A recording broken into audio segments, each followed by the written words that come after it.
Hi all, thank you so much for watching. My name is Brittany Valadez, and in this video, I'm going to show you 10 things that I learned from I Can Only Imagine. All right, if you guys have not watched the film, stop this video, go watch the movie, then come back and watch this video. Now, some of the stuff we're going to talk about in this video, you may have already seen from the trailer. Other stuff you may not know. That's why I don't want to ruin anything for you, and I want you to go watch the film first and then watch this video. All right, let's get started. Now, the first thing I learned when I watched this film is that I had no idea that Bart also had a difficult relationship with his mother. Where's Mama? She's gone. She don't want me no more. And she don't want you neither. Now, I knew the song was written based on Bart's difficult relationship with his father, difficult meaning abusive, but I had no idea that his mother actually left the whole family when he was just a boy. But then, of course, as we see at the end of the movie, they now have a strong relationship. Now, as a believer, we all know that God can work in anyone's life, and if this film isn't evident enough, I don't know what is. Now, the second thing I learned when watching the film was I had no idea that Bart actually met his wife when he was very little. Now, of course, we saw throughout the movie they had an on and off relationship, then Bart manned up, and now they are happily married. Now, number 3, number 4, and number 5 are all gonna tie in together. Let's start with number 3. Number 3, I had no idea that I Can Only Imagine was actually written for Amy Grant. That was pretty cool. Now, number 4 shows that Amy Grant actually gave the song back to the band, and because of that, the band is hugely successful today. It kind of helped start their career. Number 5, not only did Amy Grant have anything to do with their career, but also Michael W. Smith. If you guys remember in the film, Mercy Me's now manager actually sent the song to both artists. Now, another thing I actually found pretty entertaining was how much of a fan Bart was of both artists. Actually, so adorable. I think any of us were to meet any of our favorite stars, we probably would just be a little bit excited. Okay, maybe a lot. Number 6. Wasn't it crazy how Bart actually tracked down his manager? Writing letters.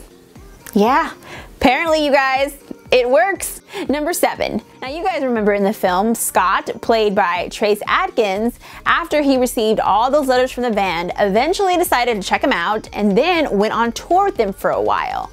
Now, he did it to kind of see how they perform, etc. And it showed, at least in my eyes, that he had a little bit of faith in the band. You know what? He proved to be right. Number 8. I had no idea that Bart actually played high school football, got an injury, was forced to join like this choir drama. Then it was discovered that he had this fantastic singing voice and ended up starring as the lead in his high school performance.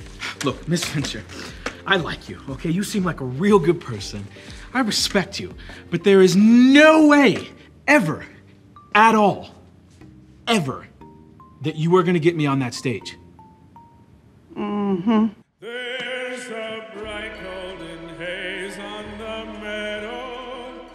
Yeah, did anyone else have like a Glee deja vu moment? Anyone? Number 9. Okay, I gotta admit, I already knew this, but some of you guys may not have known this when you watched the film, but you know it now. Mercy Me's song, I Can Only Imagine, is the #1 Christian song of all time. Of all time. Wow. Number 10 is kind of cute. We saw that Bart's grandmother was actually the person to inspire the band's name, Mercy Me.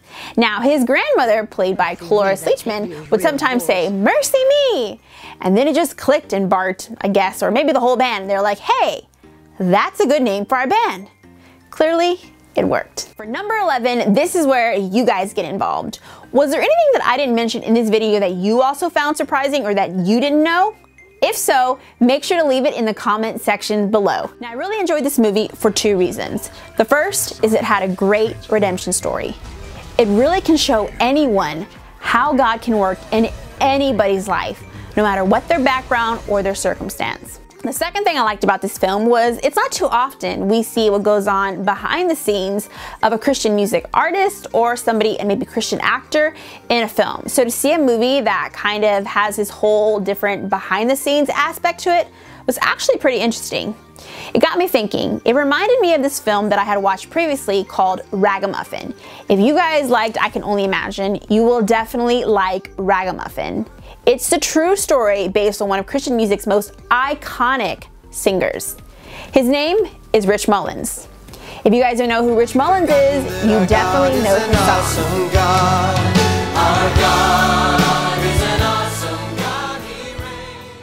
Alright, if you all like this video, make sure to subscribe and give it a thumbs up. I really appreciate all your likes, comments, and subscriptions. Until next time, I'm Brittany Valadez. See you later.